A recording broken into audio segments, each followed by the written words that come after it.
നമസ്കാരം. എല്ലാ സജ്ജനങ്ങൾക്കും സന്ധ്യാദീപത്തിലേക്ക് സ്വാഗതം.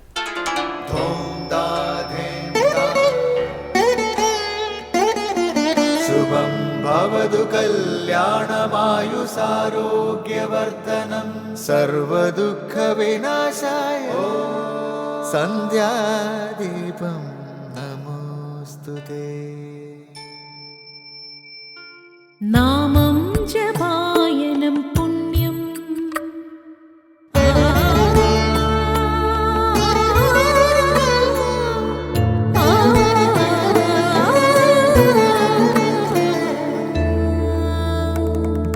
നാമം ജപായനം പുണ്യം നിരുപമദീപാങ്കുരം പോലെ സ്വരശ്രുതിലയവരമതുലം ദീവാങ്കണം മോക്ഷസംഗീതസാരം നീളും വഴിത്താരയിൽ ജീവതാരം മന്ത്രാലാപം മായാവിൻ നിൻ പ്രസാദം.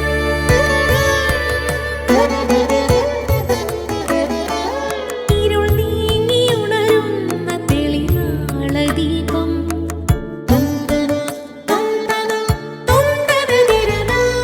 ഇരുൾ നീങ്ങിയുണരുന്ന തെളിനാളദീപം പ്രണവാമൃതം ചൊരിയുന്ന ദീപം. ദീപം ദീപം ദീപം ദീപം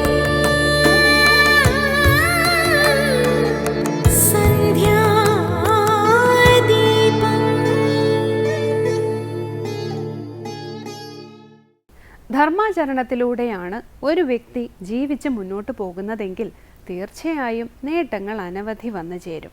ആ നേട്ടങ്ങൾ അമൂല്യങ്ങളുമായിരിക്കും. ആയുസ്സിന് പുറമെ ആരോഗ്യം, ഐശ്വര്യം, കീർത്തി തുടങ്ങിയ എല്ലാ ഭൗതിക നേട്ടങ്ങൾക്കും പരമപുരുഷാർത്ഥമായ മോക്ഷത്തിനും ആദ്യമായി വേണ്ടത് സദാചാരമാണെന്ന് ആചാര്യന്മാർ ആവർത്തിച്ച് പറയുന്നുണ്ട്. ആരോഗ്യലാഭത്തിൽ സദാചാരത്തിനുള്ള പങ്കിനെക്കുറിച്ച് ആയുർവേദാചാര്യനായ വാഗ്ഭടൻ വിശദമായി പറയുന്നുണ്ട്. അഷ്ടാംഗ ഹൃദയത്തിൽ ആരോഗ്യവാനായിരിക്കാൻ ഒരാൾ ചെയ്യേണ്ട കാര്യങ്ങളെക്കുറിച്ചും പറയുന്നുണ്ട്. ഓരോ വ്യക്തിയും ധാർമ്മികനായിരിക്കേണ്ടത് അത്യാവശ്യമാണ്. 10 വിധത്തിലുള്ള പാപകർമ്മങ്ങളെ ദേഹം കൊണ്ടും വാക്കുകൾ കൊണ്ടും ഉപേക്ഷിച്ചിരിക്കണം എന്ന് ഋഷിമാർ പറയുന്നുണ്ട്. ഹിംസ, മോഷണം, വ്യഭിചാരം, ഏഷണി, പരുഷവാക്കുകൾ, അസത്യവചനം, അസംബന്ധ പ്രലാപം, ദ്രോഹവിചാരം, പരദ്രവ്യത്തിലുള്ള ആഗ്രഹം, നാസ്തികത എന്നിവയാണ് 10 വിധത്തിലുള്ള പാപകർമ്മങ്ങൾ. ഭക്തിയോടുകൂടി സജ്ജനങ്ങളെ സേവിക്കുന്നതിനോടൊപ്പം ചീത്ത സംസ്കാരമുള്ളവരിൽ നിന്ന് അകന്നിരിക്കുവാനും ശ്രദ്ധ വേണം. തുടർന്ന് നമുക്ക് ശ്രീ കാവാലം ശ്രീകുമാർ പ്രശ്നോത്തര രത്നമാലിക ആലപിക്കുന്നത് കേൾക്കാം.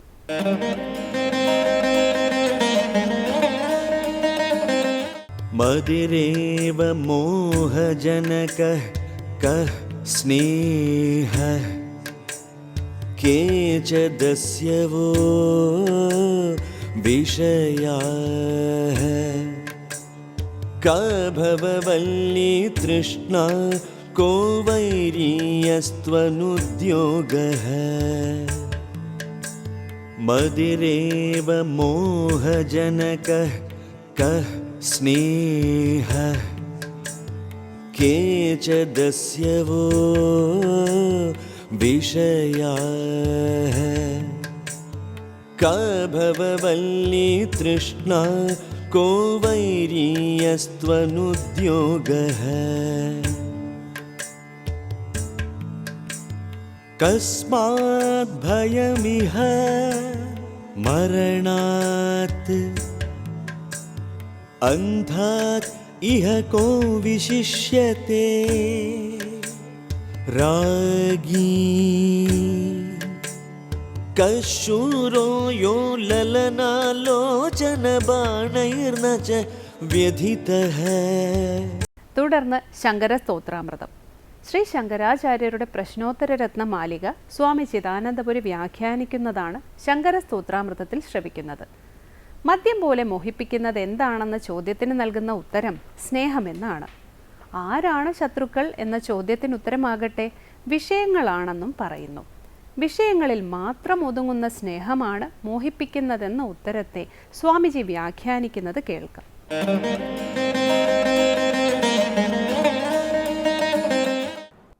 പ്രശ്നോത്തര രത്നമാലികയിൽ 5 ശ്ലോകങ്ങൾ ശ്രദ്ധിച്ചു. അവിടെ മൊത്തം 11 ചോദ്യങ്ങളും ഉത്തരങ്ങളുമായിരുന്നു. തുടർന്ന് 6-ാം ശ്ലോകം.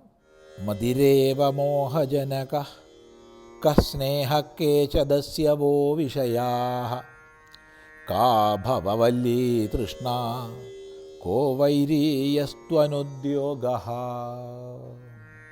മതിരേവ മോഹജനകഃ കഃ സ്നേഹഃ കേചദസ്യ വോ വിഷയാഃ കാ ഭവവല്ലീ തൃഷ്ണാ കോ വൈരീയസ്ത്വനുദ്യോഗഃ. മദിര ഇവ മോഹജനകഃ കഃ. മദിര, മദിര മദ്യമാണ്. മദിര ഇവ, മദ്യത്തെ പോലെ മോഹജനകമായത് ആരാണ്? മദ്യം കുടിച്ചു കഴിഞ്ഞാൽ മനുഷ്യന് മോഹമായി. മോഹം എന്ന് പറഞ്ഞാൽ ശരിയെന്ത്, തെറ്റെന്ത്, വേണ്ടതെന്ത്, വേണ്ടാത്തതെന്ത്, പറയരുതാത്തതെന്ത്, പറയേണ്ടതെന്ത്, ഇങ്ങനെയുള്ള വിവേകം നഷ്ടപ്പെട്ട അവസ്ഥയാണ് മോഹം. മോഹം എന്ന് പറയുമ്പോൾ മലയാളത്തിൽ സാധാരണ ആഗ്രഹം എന്നുള്ള അർത്ഥത്തിൽ മോഹശബ്ദം ഉപയോഗിക്കാറുണ്ട്. സംസ്കൃതത്തിൽ മോഹത്തിന് അങ്ങനെ അർത്ഥമേ ഇല്ല. ശരിയും തെറ്റും തിരിച്ചറിയാത്ത അവസ്ഥയാണ്, വേണ്ടതും വേണ്ടാത്തതും തിരിച്ചറിയാത്ത അവസ്ഥയാണ്. അപ്പം മദ്യപിച്ച് കഴിഞ്ഞാൽ ആ മദ്യപാനി മോഹഗ്രസ്തനായി മാറും, മോഹബാധിതനാകും. അപ്പോൾ മദിര ഇവ മോഹജനകഃ, മദ്യത്തെ പോലെ മോഹിപ്പിക്കുന്നത് എന്ത്? കഹ, ഇതാണ് ചോദ്യം. മദ്യമല്ല, മദ്യത്തെ പോലെ മോഹിപ്പിക്കുന്നത് എന്താണ്? മറുപടി സ്നേഹ, സ്നേഹമാണ്. ചിലപ്പോൾ ഇത് കേൾക്കുമ്പോൾ നമുക്ക് സംശയം വരാം, അപ്പോൾ സ്നേഹിക്കേണ്ടെന്നാണോ പറയുന്നത്? സകല ആചാര്യന്മാരും സകല ശാസ്ത്രങ്ങളും സ്നേഹിക്കാനാണല്ലോ പറയുന്നത്. പിന്നെ ഇവിടെ സ്നേഹമാണ് മോഹത്തെ ജനിപ്പിക്കുന്നത് എന്ന് പറയുന്നതോ? തീർച്ചയായിട്ടും സ്നേഹം വേണ്ടെന്നല്ല പറഞ്ഞത്. എല്ലാവരുടെയും അന്തരാത്മാവായി കുടികൊള്ളുന്ന ആത്മവസ്തുവെ തിരിച്ചറിഞ്ഞ് അഭേദമായ സ്നേഹം ആർക്കുണ്ടോ അയാൾ ഒരിക്കലും ബന്ധിക്കപ്പെടുന്നില്ല. സാമാന്യമായി പ്രത്യേകം പ്രത്യേകം ഉപാധികളിൽ, വ്യക്തികളിൽ, സ്ഥലങ്ങളിൽ, പദവികളിൽ, വിഷയങ്ങളിൽ മാത്രം ഒതുങ്ങുന്ന സ്നേഹം,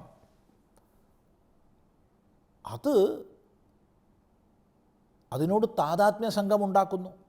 ഒരു പരിധിക്കുള്ളിൽ നമ്മൾ തളയ്ക്കപ്പെടുന്നു.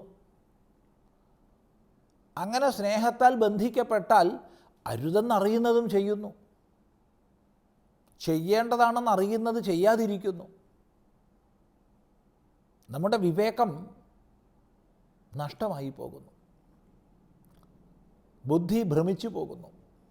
കാരണം സ്നേഹമെന്നുള്ളത് സ്നേഹിക്കപ്പെടുന്ന ഉപാധിയുമായുള്ള താദാത്മ്യഭാവത്തെ വളർത്തുന്നതിലൂടെ ഇതെൻ്റേത് എന്ന ചിന്തയെ വളർത്തും. ഇതെൻ്റേതെന്ന ചിന്ത അടുത്ത ഘട്ടത്തിലേക്ക് കടക്കുമ്പോൾ ഇതെൻ്റേത് മാത്രം, ഇതെനിക്ക് മാത്രം എന്നുള്ള ഒരു ഉടമസ്ഥതാഭാവത്തെ, സാധാരണ നമ്മൾ ഇംഗ്ലീഷ് പദത്തെ സ്വീകരിച്ച് പൊസസീവ്നെസ് എന്ന് പറയാറുണ്ട്. ഈ പൊസസീവ്നെസ്, ഉടമസ്ഥതാഭാവം, അതിനെ ഉണ്ടാക്കി തീർക്കുന്നു. അതോടുകൂടി മനുഷ്യൻ ബന്ധിക്കപ്പെട്ടു. സ്നേഹപാശത്താൽ ബന്ധിക്കപ്പെട്ടിട്ടാണ് ധർമാധർമ്മങ്ങളിൽ നമ്മൾ ഭേദം വരുത്തുന്നത്, അരുതാത്തത് ചെയ്യുന്നത്, ചെയ്യേണ്ടത് ചെയ്യാതിരിക്കുന്നത്. ഇത് സാമാന്യമായിട്ട് ലോകത്തിൽ എല്ലാവർക്കും അറിവുള്ളതാണ്. പലരും പറയാറ് തന്നെയുണ്ട്, സ്വാമി ചെയ്യരുതെന്നറിയാം, പക്ഷേ മോളുടെ ഒരു ജോലിക്ക് വേണ്ടിയിട്ടല്ലേ, അല്ലെങ്കിൽ പറയരുതെന്നറിയാം, മോൻ്റെ ഒരു ജോലിക്ക് വേണ്ടിയിട്ടല്ലേ എന്നും മറ്റും. അവിടെ ചെയ്യരുത്, പറയരുത് എന്ന് അറിയാം എന്ന് ഉള്ള സ്ഥിതി ഉണ്ടായിട്ട് പോലും എന്തുകൊണ്ട് പറയുന്നു, എന്തുകൊണ്ട് ചെയ്യുന്നു? അവിടെയാണ് ഈ താദാത്മ്യ സംഘം. ആ താദാത്മ്യ സംഘത്തിന് കാരണമാകുന്നു വിഷയപരിമിതമായ സ്നേഹം എന്നുള്ളത് കൊണ്ട് മദ്യത്തെപ്പോലെ മോഹജനകൻ ആരാണെന്നുള്ള ചോദ്യത്തിന് ആചാര്യനിവിടെ സ്നേഹമെന്നാണ് പറഞ്ഞത്. അപരിമിതമായ സ്നേഹത്തെ ആരും ഇപ്രകാരം പറയുകയില്ല എന്നും മനസ്സിലാക്കുക. അടുത്ത ചോദ്യം, അതായത് 13ാമത്തെ ചോദ്യം, കേച ദസ്യവഹ, ആരാണ് ശത്രുക്കൾ? കേച ദസ്യവഹ, ദസ്യുക്കൾ ആരാണ്? ശത്രുക്കൾ ആരാണ്? ഇവിടെ ദൈവീ സമ്പത്തിനെ, നമ്മളിലുള്ളതായ ദൈവീ സമ്പത്തിനെ ഇല്ലാതാക്കുന്നതായ ശത്രുക്കളെയാണ് വിശേഷമായും ഇവിടെ ഉദ്ദേശിക്കുന്നത്. അതാര്? ചോദ്യം. മറുപടി, വിഷയാഹ, വിഷയങ്ങളാണ് ദസ്യുക്കൾ.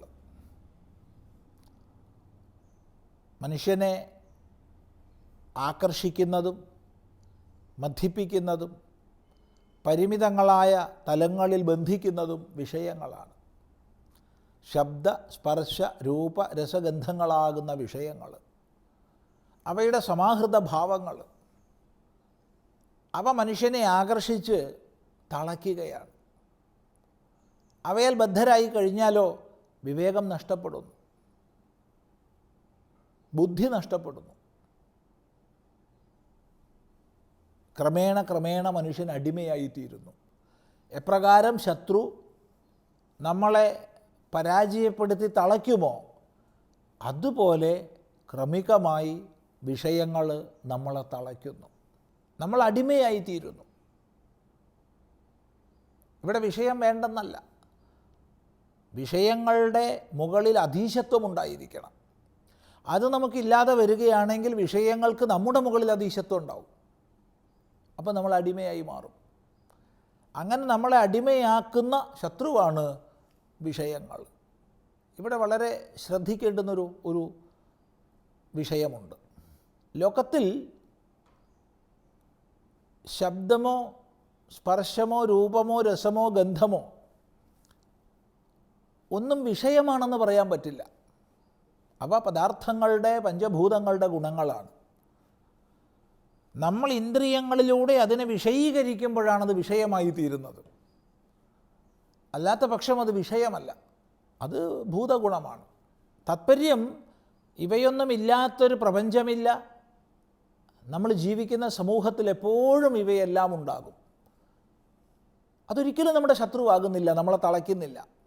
എന്നാൽ ഏതെങ്കിലും ഒരു ഭൂതഗുണം അതിനെ നമ്മൾ വിഷയീകരിക്കുന്നു, അപ്പോൾ അത് നമ്മളെ ആകർഷിക്കും. അപ്പോൾ വിഷയമായി തീരുമ്പോഴാണ് അത് നമ്മളെ ബന്ധിക്കുന്നത്. അങ്ങനെ നമ്മളെ ബന്ധിക്കുന്ന വിഷയങ്ങളാണ് നമ്മുടെ ശത്രുക്കൾ. അതാണ് കേച ദസ്യവഹ വിഷയാഹ എന്ന് പറയുന്നത്.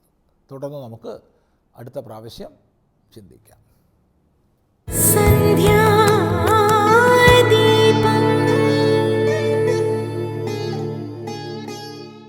തുടർന്ന് സനാതനധർമ്മം.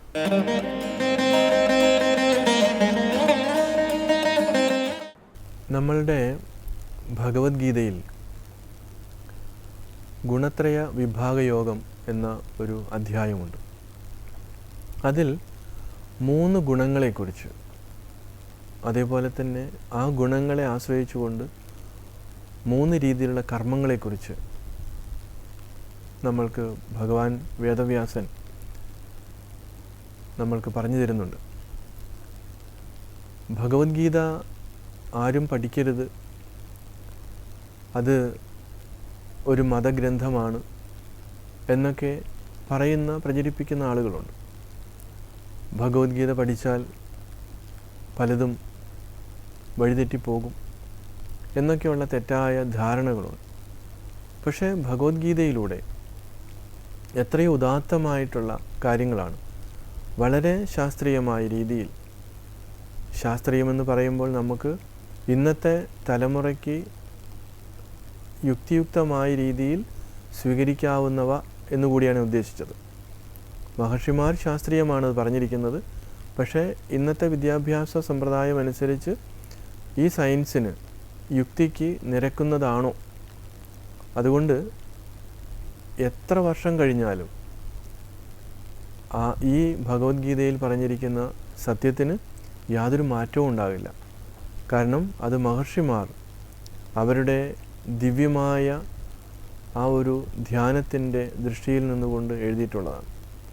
ഈ മനുഷ്യർ ഈ ഭൂലോകത്ത് എത്ര വർഷം ഉണ്ടാകുമോ അത്രയും വർഷവും ഈ പറഞ്ഞിരിക്കുന്ന കാര്യങ്ങൾ സത്യമായിട്ട് തന്നെയാണ് ഉണ്ടാകുക. ഇപ്പോൾ എത്രയോ വർഷങ്ങൾ കഴിഞ്ഞു, ആയിരക്കണക്കിന് വർഷങ്ങൾ കഴിഞ്ഞു, അതിപ്പോഴും പുതുമയോടുകൂടി നിലനിൽക്കുകയാണ്. അതിനകത്ത് പല കാര്യങ്ങളും പറഞ്ഞിട്ടുണ്ടെങ്കിലും 3 ഗുണങ്ങൾ, തമോ ഗുണം, രജോ ഗുണം, സത്വ ഗുണം, ഇത് 3 ഗുണമാണ് ഒരു മനുഷ്യനിൽ മാറി മാറി ഉണ്ടാകുന്നത്. ഈ ഗുണത്തിൻ്റെ അടിസ്ഥാനത്തിലാണ് അവൻ്റെ കർമ്മങ്ങൾ. പ്രത്യേകിച്ച് ഗീതയിൽ പറയും, ചാതുർവർണ്ണ്യം മയാ സൃഷ്ടം ഗുണകർമ്മ വിഭാഗശഃ എന്ന്. ഈ 4 വർണ്ണങ്ങളെന്ന് പറയുന്നത് ജാതിയുടെ അടിസ്ഥാനത്തിലല്ല, നമ്മൾ ഇന്നറിയപ്പെടുന്ന ജാതിയുടെ അടിസ്ഥാനത്തിലല്ല, മറിച്ച് അത് ഗുണകർമ്മങ്ങൾക്ക് അനുസരിച്ചിട്ടാണ്. അപ്പോൾ സത്വഗുണപ്രധാനനായിട്ടുള്ള ഒരു വ്യക്തി, അയാളുടെ കർമ്മം സാത്വികമായിരിക്കും, അയാളുടെ ഭക്ഷണ രീതി സാത്വികമായിരിക്കും, അയാളുടെ ചിന്തകൾ സാത്വികമായിരിക്കും. അപ്പോൾ സത്വഗുണപ്രധാനമായിട്ടുള്ള വ്യക്തികളെ ശ്രദ്ധിച്ചാൽ അവരുടെ ഭക്ഷണം, അവരുടെ ചിന്തകൾ, അവരുടെ പ്രവൃത്തികൾ ഒക്കെ അതിന് അതിൻ്റേതായിട്ടുള്ള ഒരു അടുക്കും ചിട്ടയൊക്കെ നമുക്ക് കാണാൻ പറ്റും. സാത്വികമാണ്, ആർക്കും യാതൊരു ഉപദ്രവവും ഉണ്ടാക്കാത്ത രീതിയിലുള്ള പ്രവൃത്തിയായിരിക്കും അവരിലുള്ളത്. അത് വളരെ അപൂർവമായിരിക്കും ആ വ്യക്തികൾ. പൊതുവേ നമ്മൾ ചിലപ്പോൾ 1 കോടി ജനങ്ങളെ എടുത്താൽ ചിലപ്പോൾ വളരെ കുറച്ച് വിരലിലെണ്ണാവുന്നവരെ മാത്രമേ നമുക്ക് കിട്ടുകയുള്ളൂ, കണ്ടെത്താൻ പറ്റുകയുള്ളൂ. പലരും അവകാശപ്പെടും ഞാൻ സാത്വികനാണ്, മറ്റുള്ളവരൊക്കെ സാത്വികരല്ല. അപ്പോൾ ഈ അവകാശപ്പെടുന്നവരെ നമ്മൾ വളരെ സൂക്ഷിക്കുക എന്നുള്ളതാണ്. അതുകൊണ്ട് ഈ മഹർഷി പറഞ്ഞിരിക്കുന്ന ഗുണങ്ങൾക്കനുസരിച്ചിട്ടാണോ അവൻ്റെ സ്വഭാവം. അതേപോലെ രാജസികമായിട്ടുള്ള വ്യക്തികൾ, ഗുണപ്രധാനമായിട്ടുള്ള വ്യക്തികളെ നമ്മൾ കാണുന്നുണ്ട്. അവർക്ക് അവരുടെ ഭക്ഷണം, അവരുടെ ചിന്ത, അവരുടെ പ്രവൃത്തി അത്രമാത്രം രാജസികമായിട്ടായിരിക്കും, എല്ലാം എടുത്തുചാട്ടമായിരിക്കും, ആലോചിച്ച് ചെയ്യുന്ന കാര്യങ്ങൾ വളരെ കുറവായിരിക്കും. അതുകൊണ്ട് തന്നെ അപകടങ്ങളും വളരെ കൂടുതലാണ്. പിന്നീടുള്ളതാണ് താമസികമായിട്ടുള്ളത്. താമസികമായിട്ടുള്ള ഗുണം ഉള്ള വ്യക്തികളും അവൻ്റെ പ്രവർത്തനങ്ങൾ, അവൻ്റെ ആഹാരരീതി, അവൻ്റെ ചിന്ത. തമോ ഗുണം പ്രധാനന്മാർക്ക് ചിന്ത എന്ന് പറയുന്നത് കാര്യമായിട്ടുണ്ടാകില്ല. കാരണം അവർക്ക് ചിന്തിക്കാനുള്ള ബുദ്ധിയോ ഒന്നുമില്ല. അവരൊരു വല്ലാത്ത രീതിയിൽ ഒരു മനുഷ്യൻ്റെ രൂപം ഉണ്ടാവും, മനുഷ്യൻ്റെ രൂപത്തിൽ അവരിങ്ങനെ സഞ്ചരിക്കും. മഹർഷിമാർ പറയുന്നത് മനുഷ്യരൂപേണ മൃഗാഹ ചരന്തി എന്നാണ്. മനുഷ്യൻ്റെ രൂപത്തിൽ മൃഗങ്ങൾ സഞ്ചരിക്കുന്നു. മൃഗത്തിന് പിന്നെയും ഉണ്ടാവും ചില ഗുണങ്ങൾ. പക്ഷേ ഈ തമോ ഗുണികൾക്ക് അങ്ങനെ ഒന്നും നമുക്ക് പ്രതീക്ഷിക്കാൻ പറ്റില്ല. അതുകൊണ്ട് മഹർഷിമാർ തരംതിരിച്ച് വച്ചിരിക്കുന്ന ഈ 3 ഗുണങ്ങളെ നമ്മൾ ശരിയായ രീതിയിൽ ഒന്ന് വിശകലനം ചെയ്തുകൊണ്ട്, നമ്മുടെ ആധുനിക വിദ്യാഭ്യാസ സമ്പ്രദായത്തിൽ ഇതിനൊന്നും യാതൊരു പ്രാധാന്യവും അവർ കൊടുക്കുന്നില്ല. ആധുനിക വിദ്യാഭ്യാസം പ്രാധാന്യം കൊടുക്കുന്ന എന്തിലാണ്? അവർക്ക് പണം ഉണ്ടാക്കുവാൻ വേണ്ടി, സമൂഹത്തിൽ ഒരു സ്ഥാനം ഉണ്ടാക്കുവാൻ വേണ്ടി ഉള്ള വിദ്യാഭ്യാസമാണ്. അത് വിദ്യാഭ്യാസം നമുക്ക് പറയാൻ പറ്റില്ല. അതുകൊണ്ട് ഈ നമ്മുടെ ഓരോരുത്തരിലുമുള്ള ഗുണത്തെ തിരിച്ചറിയുക, നമ്മൾ ആരെയും കുറ്റപ്പെടുത്തുക എന്നുള്ളതല്ല, അവരവരുടെ മനസ്സിനെയും ബുദ്ധിയെയും ഒക്കെ ഒന്ന് വിശകലനം ചെയ്ത് നോക്കുക. ഏത് ഗുണത്തിലാണ് ഞാൻ നിൽക്കുന്നത്, ഞാൻ ഏതാണ് ഇനി കറക്റ്റ് ചെയ്യേണ്ടത്. നമ്മളുടെ ചിന്മുദ്ര, അയ്യപ്പസ്വാമി പിടിച്ചിരിക്കുന്ന മുദ്ര ചിന്മുദ്രയാണ്. അവിടെ ചൂണ്ടുവിരലും തള്ളവിരലും മുട്ടിച്ചു വച്ചിട്ടുണ്ട്, മറ്റ് 3 വിരലുകൾ നിവർത്തി പിടിച്ചിട്ടുണ്ട്. അപ്പോൾ ചിന്മുദ്ര എന്ന് പറയുന്നത് ചൈതന്യത്തിൻ്റെ മുദ്രയാണ്, ജീവാത്മ പരമാത്മ ഐക്യത്തിൻ്റെ മുദ്രയാണ്. ആ ജീവാത്മ പരമാത്മ ഐക്യം സംഭവിക്കണമെങ്കിൽ ഈ 3 ഗുണങ്ങൾ, ആ 3 വിരലുകൾ നിവർത്തി വച്ചിരിക്കുന്നത് തമസ്സും രജസ്സും സത്വവുമാണ്. ഈ 3 ഗുണങ്ങളെയും അതിവർത്തിച്ചാൽ മാത്രമേ നമുക്ക് ആ തലത്തിലേക്ക് എത്താൻ പറ്റുകയുള്ളൂ. അതല്ലാതെ നമ്മൾ എല്ലാ വർഷവും ഈ കെട്ടുമായി ശബരിമല പോയതുകൊണ്ട് നമുക്ക് യാതൊരു മാറ്റവും ഉണ്ടാകുന്നില്ല. കാരണം എന്താണ്? ഈ ഗുണത്തെ നമ്മൾ തിരിച്ചറിയുന്നില്ല, നമ്മുടെ സ്വഭാവത്തെ നമ്മൾ മാറ്റുന്നില്ല. തമസിലും രജസിലും പെട്ട് നമ്മളിവിടെ ഉഴലുകയാണ്. അത് നല്ലതല്ല. അപ്പോൾ തത്വമസി എന്നുള്ള ആ ഒരു മഹാവാക്യത്തിലേക്ക് നമ്മൾ എത്തണമെങ്കിൽ ഈ ഗുണത്തെ നമ്മൾ ചുരുങ്ങിയത് സത്വഗുണത്തിലേക്കെങ്കിലും നമ്മൾ ഉണരണം. അതിനെ നമുക്ക് നിലനിർത്താൻ സാധിക്കണം. അങ്ങനെ നമ്മുടെ മനസ്സും ബുദ്ധിയും ഒക്കെ സാത്വികമായ തലത്തിലേക്ക് ഉണർത്തുവാൻ നമ്മുടെ കർമ്മങ്ങൾ പ്രാപ്തമാകട്ടെ എന്ന് ഓർമ്മിപ്പിക്കുക.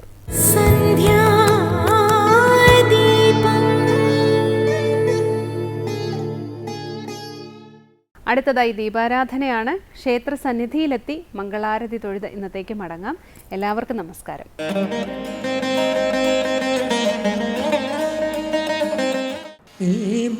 സമാനസ്യ സമുത്ഥിതോഗ്രതോ നൃസിംഹരൂപസ്തദലം ഭയാനകം പ്രധസ്തചാമീകരചണ്ഡലോചനം സ്ഫുരച്ഛടാകേസര ജൃംഭിതാനനം